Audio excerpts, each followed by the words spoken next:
I never thought I'd be the kind of person to write one of these posts, but tonight I sat in my new house, staring out the window at the soft yellow glow of the home I grew up in, and I realized that the only thing louder than silence is the memory of someone calling you useless. Especially when that someone is your own parent. I was the youngest of three, and growing up in my family meant you were either perfect or a disappointment. My brother Ryan was the golden child, varsity athlete, full-ride scholarship, the kind of guy whose name made teachers smile. My sister Emily followed close behind, top of her class, med school. Parents bragged about her to anyone who'd listen. Then there was me, the creative one. The one who wanted to write, who changed majors 3 times, who took longer to figure out what I wanted. In my parents' eyes, I was always drifting. For most of my 20s, I lived with this constant knot in my stomach, this fear that no matter how hard I tried, it would never be enough. I'd come home for holidays and they'd ask about my real job. I'd tell them I was freelancing, doing content writing for startups, and they'd exchange a look, that disappointed kind that makes you feel 12 years old again. But the breaking point came last Thanksgiving. Dinner was already tense before we even sat down. My mom had been drinking, my dad was irritable, and my brother and sister were there with their families, talking about promotions and new cars. I tried to stay quiet, to not draw attention.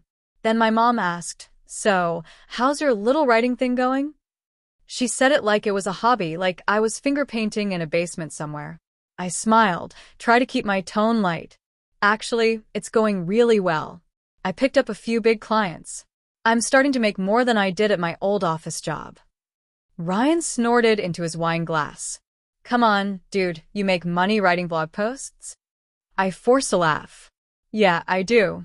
Companies pay for content marketing. It's legit."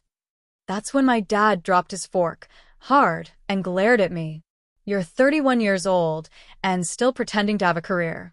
You think any of us are impressed by your online writing? Jesus, you're useless." The word hung in the air like smoke. My mother didn't say anything. Emily just looked down. My nephew giggled at something on his tablet. I felt something inside me snap, this quiet, burning anger that had been building for years. I stood up, heart pounding. "You don't know anything about me," I said. My voice cracked, which only made my dad smirk. "Oh, I know plenty," he said. "I know you've never worked a real job, never helped this family, never done anything but make excuses." That's when my mom joined in. "Your father's right. We gave you everything, and you turned out to be the only one who never gives anything back. Maybe if you spent less time on your computer and more time being an adult, you'd understand responsibility." Everyone went silent. Even the kids looked up. I didn't yell. I didn't throw anything. I just said, "Okay." Then I walked out. I didn't go back for Christmas. I didn't return their calls. I started focusing on my business. For the first time, I put all that pain and resentment into something that was mine. I worked 15-hour days, building a small agency. I hired 2 freelancers, then 5. Within a year, I had real clients, brands you'd actually recognize. And the money started coming in. But it wasn't about the money, not at first. It was about proving to myself that I wasn't what they said I was, that their voices didn't define me. I moved into a small apartment downtown, started saving. My life became quiet but peaceful. I went to therapy, learned how much of my worth had been tied up in trying to earn their approval. My therapist once told me, "You're still trying to get your father to clap for you." That hit me like a punch. I didn't want his applause anymore. I wanted freedom. Then one day, about 2 years after that dinner, I saw it, a for sale sign in the front yard of the house directly across from my parents' place. The same street I grew up on. I don't know what made me stop the car. Maybe curiosity. Maybe something deeper, something stubborn and wounded. I parked, called the realtor, and took a tour that afternoon. It was a big, modern home, 5 bedrooms, 3 baths, an open kitchen, the kind of place I used to imagine successful people lived in. The asking price was $1.3 million. 2 years ago, that number would have been laughable to me. But not now. I'd saved, invested, built something that finally worked. My company had just hit 7 figures in annual revenue. I signed the papers a week later. When I moved in, my parents didn't even know. For the first few weeks, I didn't see them. I just lived my life. Walked my dog past their mailbox. Drove by on my way to meetings. I wasn't trying to rub it in, at least that's what I told myself. But deep down, there was a satisfaction I couldn't deny. The same street where they'd told me I was worthless was now the street where I owned one of the nicest houses. The first time my dad saw me, he was getting the mail. I waved. He just froze, his jaw tightening. My mom came out a minute later, her face pale like she'd seen a ghost. They didn't say anything. I didn't either. I just smiled and walked inside. That night, my mom texted me for the first time in almost 2 years. "We saw you. You bought the house." I replied, "Yeah." Figured it was time I stopped being useless. No response. A few days later, my sister Emily called. She said, "You really bought the house across from them? What are you trying to prove?" I laughed.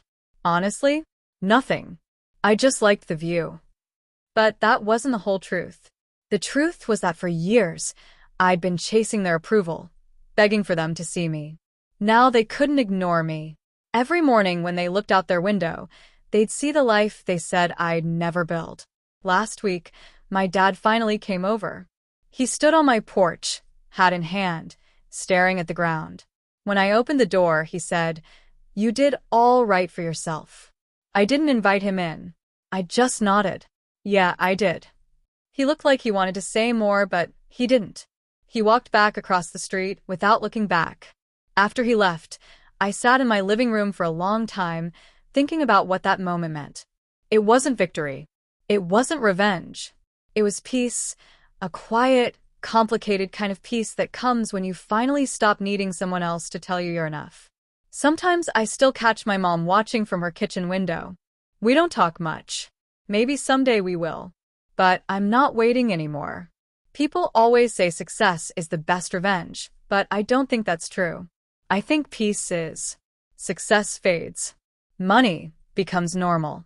But waking up every day knowing you're not defined by the people who couldn't see your worth, that's something that stays. I don't know if my parents will ever apologize. I don't even know if I want them to. What I do know is that the same kid who once cried in that dining room now sits across the street, building his own life from scratch. And sometimes, when the evening light hits their windows just right, I see my reflection in the glass and remind myself, I was never useless. I was just underestimated.